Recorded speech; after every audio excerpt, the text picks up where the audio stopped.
अस्सलाम वालेकुम जी, मैं हूं महबूब रियाज और आप देख रहे हैं एग्ज़ाम पेन।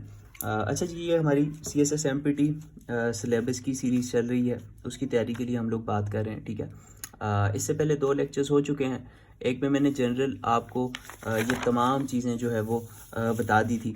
उसके बाद आप लोगों का इसरार ये था कि हर एक चीज़ को अलग-अलग करके जो है वो प्रेजेंट किया जाए। सो इस्लामियात हमने इससे पिछले लेक्चर में कर ली। आज हम लोग उर्दू के सेक्शन को देखने लगे हैं, जो कि मोस्टली जो है उर्दू की ग्रामर ही होती है। और अगेन मैं आपको बता दूं, ये सिर्फ MPT के लिए नहीं है। ये बातें आप किसी 1 पेपर जॉब MCQs के लिए तैयार कर रहे हैं, FPR के लिए कर रहे हैं, FIA के लिए कर रहे हैं, टीचिंग के लिए तैयारी कर रहे हैं, कांस्टेबल के लिए तैयारी कर रहे हैं, सब्जेक्ट स्पेशलिस्ट के लिए तैयारी कर रहे हैं, लेक्चरर के लिए तैयारी कर रहे हैं, किसी भी जॉब के लिए आप तैयारी कर रहे हैं, चीज़ें यही आती हैं। इस्लामियात, Urdu, English, general abilities, general knowledge, math, analytical reasoning, more और लेस जो है कुछ ना कुछ चेंजेस आ जाती हैं, इनके नंबर में कुछ ना कुछ डिफरेंस आ जाता है। चीज़ें यही होती हैं, ठीक है, और उनमें तैयारी करने का तरीका भी सेम ही होता है। तो आज हम लोग अभी उर्दू पे बात करने लगे हैं कि उर्दू का क्या तरीक़ाकार होता है। सो मेरे नॉलेज के मुताबिक जितना मैंने उर्दू को देखा, पास्ट पेपर्स को देखा, जिस वक्त मैं तैयारी कर रहा था, जिस वक्त तक मेरा सिलेक्शन नहीं हुआ था, ठीक है, सो मैंने जितना इन चीज़ों को नोटिस किया तो मुझे ये समझ आई। अब ये जो मैं आपके साथ एक सफ़ा, ये एक पे हो गया, एक पे हो गया, 1 2 3 4, ये 5 सफ़ों के नोट्स हैं। अगर 20 में से 80% नंबर गारंटीड आ जाते हैं जी, सिर्फ इन 5 सफ़ों को पढ़ के। ठीक है, इन 5 सफ़ों में वो तमाम ग्रामर की चीज़ें हैं जो कि आपसे उर्दू के पेपर पे पूछी जाती हैं, भले आप जिस भी पेपर के लिए तैयारी कर रहे हो। एक तो ये नोट्स आपको मैं सेंड कर दूंगा, आपको नंबर मिल जाएगा, ठीक है, विदाउट एनी कॉस्ट, मुझे आपसे कुछ भी नहीं चाहिए।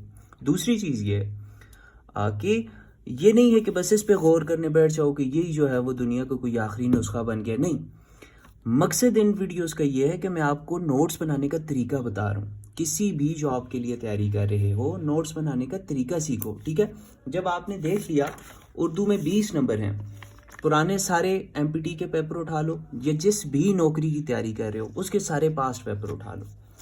उसके पास्ट पेपर से आप आइडेंटिफाई करो कि कौन कौन सी चीज़ें जो हैं वो बार बार पूछी जा रही हैं, ठीक है, किन किन चीज़ों से सवाल किया जा रहा है। उन चीज़ों को जब अपने पास कंपाइल करोगे, मैंने जिस वक्त अपने बहुत लंबी तैयारी का मेरा एक अरसा था, तो मुझे मेरे एक्सपीरियंस के मुताबिक जो जो चीज़ें पूछी जाती हैं वो मैं अभी आपके साथ ज़रा शेयर कर देता हूँ।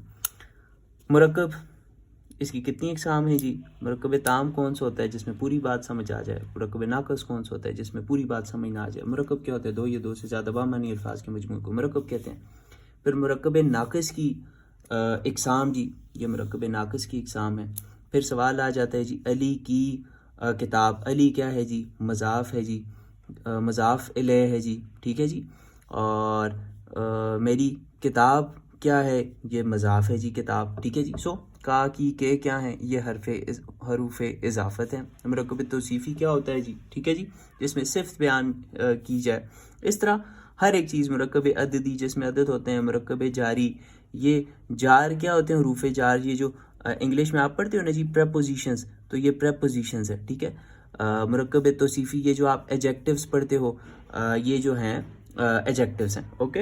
अच्छा, अब देखो मुरक्कब इशारी, दिस दैट, वो जो चीज़ें आप पढ़ते हो, ठीक है जी, वो ये हैं। मुरक्कब इम्तिज़ाजी, मुरक्कब ताबे मौजू, ठीक है। जिस वक्त मुरक्कब आपने क्लियर कर लिया, फिर सवाल आते हैं जी नज़म से। नज़म की इकसाम बलिहाज़े मौजू। नज़म की 2 किस्म की इकसाम होती हैं, एक बलिहाज़े मौजू होती हैं, दूसरी बलिहाज़े हैयत। उसकी जो है मिसरों की तादाद, जब 1 लाइन हो मिसरा होता है, जब 2 लाइनर हो शेर होता है, 3 लाइनर हो मुसल्लस होता है, 4 लाइनर हो रुबाई होता है। अब ये देखो, ये मैंने याद किए हुए, बार बार मैं लिख रहा हूँ। मिसरा 1 वाला होता है जी, शेर 2 वाला होता है, मुसल्लस 3 वाला होता है, रुबाई 4, मुखम्मस 5। ये देखो, ये बार बार मैंने प्रैक्टिस की हुई है। 7 8 9 10, ठीक है जी। मसनवी क्या होती है जी? कोई दास्तान या कहानी जिसमें हो जी। काफ़िया क्या होता है जी? हर शेर का आपस में हम आवाज़ अल्फाज जो होते हैं एक शेर में जी, ठीक है, वो काफ़ी होते हैं। अच्छा, और उन अल्फाज के पीछे जो एक जैसे अल्फाज यूज़ हुए हुए होते हैं, ठीक है, शेर के आखिर में, वो क्या रदीफ़ कहलाते हैं, ठीक है। اب دیکھو نظم کی اقسام، پھر منقبات آ جاتے ہیں، کسے کہتے ہیں جس میں صحابہ کی تعریف ہو، قصیدہ کیا ہے جی، مرثیہ کیا ہے جی. پھر جب نظم آپ نے کور کر لی، ٹینسز پہ آ جاؤ.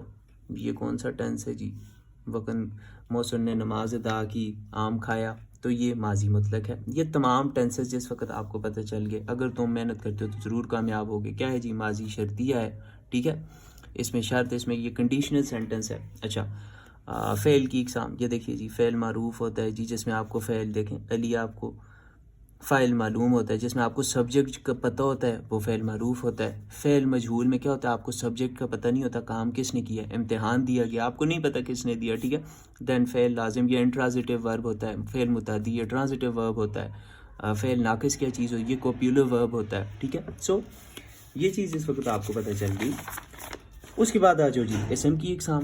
اب اس کی اقسام بھی آپ دیکھو بلحاظ معنی جو ہیں، اس کی دو اقسام ہیں، اس میں معرفہ، اس میں نکرہ. پھر اس میں معرفہ کی آپ اقسام دیکھو، اور ان میں دیکھو جد سے MCQs آتے ہیں. ہر چیز میں نے اپنے پاس ڈیٹیل میں نوٹ کی ہوئی ہے. دیکھو کاؤنٹیبل ناؤن ہے، اس میں uncountable noun, concrete noun, abstract noun. وہی تمام چیزیں جو انگلش کی گرامر ہیں وہی آپ کو اردو میں اگر پتہ چل جائیں، اردو میں آپ کی اتنی انڈرسٹینڈنگ بن جائے، بس آپ نے اردو کلیئر کر لیا. اس میں جامد، اس میں مصدر. ٹھیک ہے.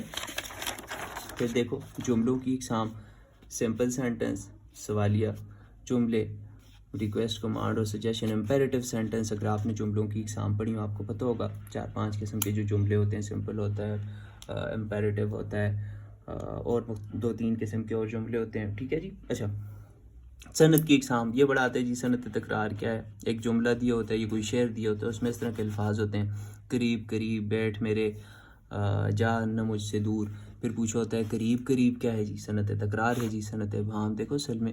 صنعت تلمیح کیا ہے؟ تاریخی واقعے کی طرف، کسی پرانے واقعے کی طرف، کہ ابراہیم کو پھینکا آگ میں، پورا کوئی اس طرح کا شعر ہوگا. پھر پوچھا جائے گا یہ ابراہیم کو پھینکا آگ میں کیا ہے؟ یہ صنعت تلمیح ہے. کیوں؟ کسی تاریخی واقعے کی طرف اشارہ کر رہا ہے. ٹھیک ہے. صنعت مرات النظیر کیا ہے جی؟ اچھا، یہ دیکھو پتا پتا، بوٹا بوٹا، حال ہمارا جانے ہے. اب ضرب المثل اور محاورہ اکثر پوچھ لیا جاتا ہے جی، یہ محاورہ ہے یا ضرب المثل ہے، کیا ہے؟ روزمرہ استعارہ. ان میں آپ کو ڈفرینس پتہ ہونا چاہیے. ٹھیک ہے. حروف کی اقسام آپ کو پتہ ہونے چاہیے. یہ حروف عطف ہیں جی، اور حروف شرط ہے جی، اگر حروف ندا ہے، ارے حروف تشبیہ. اس طرح یہ سارے جس وقت آپ کو پتہ چل گئے، یہ دیکھیں حروف جاریہ ہے، آگے ان کی ڈیفینیشن. اور پھر یہ کوئی خاص چیزیں جی، مونس عربی زبان کا لفظ ہے. ٹھیک ہے. محفل کا مترادف کیا ہے جی؟ انجمن یا کلب یا بزم. ٹھیک ہے. یہ تینوں اس کے مترادف لفظ جو مختلف ٹیسٹوں میں نے دیکھے. کسی میں ان میں سے انجمن کا آپشن تھا، کسی میں بزم کا تھا، کسی میں کلب کا تھا. جب تینوں ہوں تو آل آف دیز ہے. سو یہ میرے تجربے کے مطابق بس یہ تھی ساری اردو. اتنی اردو اگر آپ کو پتہ ہے تو اردو کے پہلے 10 نمبر ہیں، یہ 20 نمبر ہیں. اس کے اتنے زیادہ نمبر ہوتے بھی نہیں ہیں. کچھ ٹیسٹوں میں اس کے 5 نمبر ہوتے ہیں، کچھ میں اس کے 10 نمبر ہوتے ہیں، MPT میں اس کے 20 نمبر ہوتے ہیں. تو اگر آپ نے صرف اتنی سی چیز کلیئر کر دی ہے، اور دوسری چیز یہ کہ آپ چیز کو امپورٹنس دیا کرو اس کے نمبر کے مطابق. ٹھیک ہے. اگر ایک چیز ہے وہ 20 نمبر کی، اسے 20 نمبر کی امپورٹنس دو. ایک چیز 50 نمبر کی، اسے 50 نمبر کی امپورٹنس دو. ایک چیز 5 نمبر کی، اسے 5 نمبر کی امپورٹنس دو. ٹھیک ہے. ایک ٹیسٹ میں اس کے آپ کو پتہ ہے اس کے 5 یا 10 میکسیمم جو دوسرے ٹیسٹ ہوتے ہیں MPT کے علاوہ اتنے نمبر ہوتے ہیں. تو بس اتنا سے چھوٹا سا ہی تو کورس ہے، اتنی بس آپ نے انڈرسٹینڈنگ ڈیولپ کر لی، اردو والا معاملہ آپ کا کلیئر ہو گیا بس. اور کوئی چیز اگر اس میں نہیں بھی ہے، نئے بار بار ٹیسٹ دو، مختلف ٹیسٹوں میں اپلائی کرو. جس وقت وہاں جاؤ کوئی نئی چیز دیکھو، آؤ اپنے نوٹس میں انکلوڈ کر لو جی، کہ اسم کی میں نے فلاں چیز آج فلاں MCQs آیا ہے جو میرے پاس نہیں ہے، بس نوٹ کر لیا، آپ کے تجربے میں آ گیا. اگلے ٹیسٹ میں وہ غلطی نہیں کرو گے. اس طریقے کار کے ساتھ چلو گے، within 1 year کسی نہ کسی جگہ خود کو فٹ کر لو گے. Got it. Thank you. اللہ حافظ.